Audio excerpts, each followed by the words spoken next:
If you've ever taken a flopper in a pool, you know it feels like hitting something hard. Every good diver knows you must hit the water right or it won't get out of your way.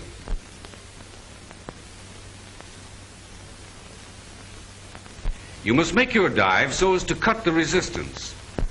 Just as a fish moves around without noticing the ocean, we live near the bottom of a great ocean of air.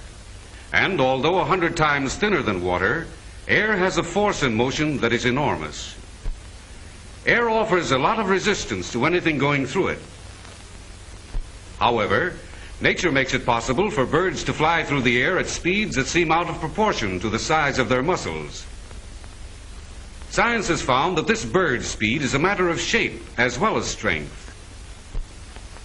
The streamlines of birds make a little power go a long way. With this in mind, engineers study the resistance air offers to moving shapes. Since the earliest study of streamlines, wind tunnels have been used to find out what happens when an object goes through the air. A wind tunnel is simply a long tube with a fan or powerful blower at one end. A stream of air is blown through the tunnel at varying speeds. In some tunnels, up to 120 miles per hour. Small models are placed in the wind stream and the action of the air currents is observed. Whirls and eddies in the air currents around the models are studied. And the amount of resistance or drag is measured by sensitive instruments. In order to obtain a permanent record of resistance offered by various shapes, liquid is used instead of air, and its action recorded by a motion picture camera.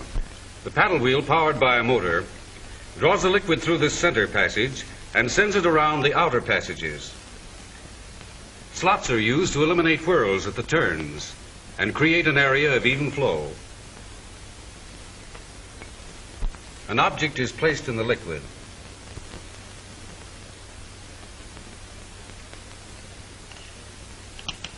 Aluminum dust is added so that we can see clearly what happens to the current.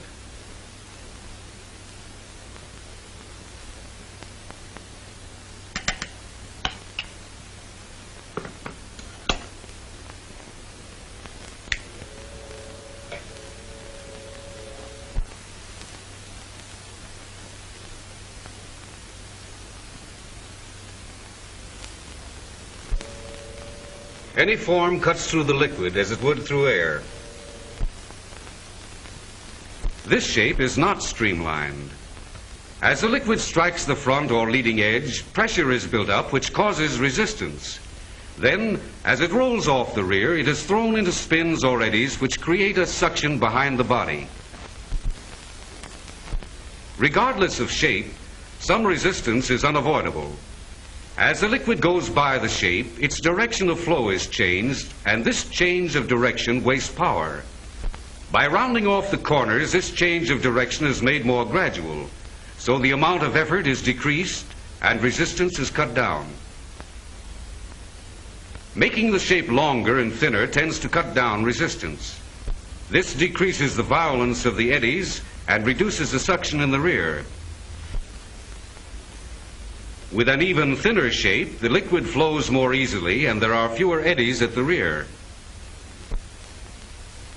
A streamlined shape with blunt nose and tapering rear eases a hole with the least resistance and brings the liquid together at the rear with the least disturbance.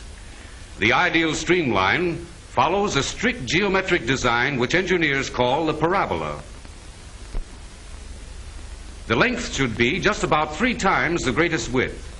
Such streamlining makes it easier for an object to get through the air by reducing wind resistance. The higher the speed, the more it helps. Any automobile traveling through the air meets the problem of wind resistance, so engineers set about applying the principles of streamlining to the automobile.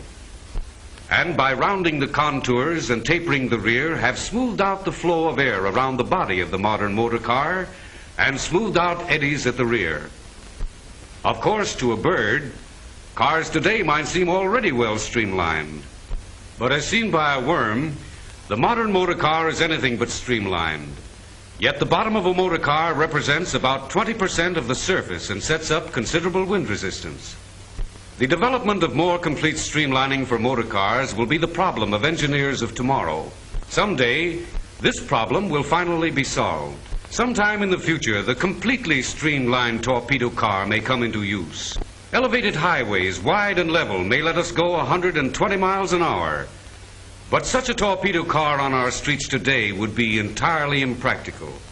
However, practical streamlining has been applied with success to the finest motor cars today, with many additional advantages. The streamlines of the new turret top give greater strength to the body of the car than the old box-like construction of yesterday. The slanting windshields and windows cut down glare from rear and sides and make safer driving. Streamlined fenders enclose the wheels more completely and help to keep the car clean. And they protect the wheels from force of strong winds, making the steering easier. Sloping rear panels allow for more tire and luggage space. These modern streamlines round out all details and absorb them into a good design with new beauty and dignity of appearance.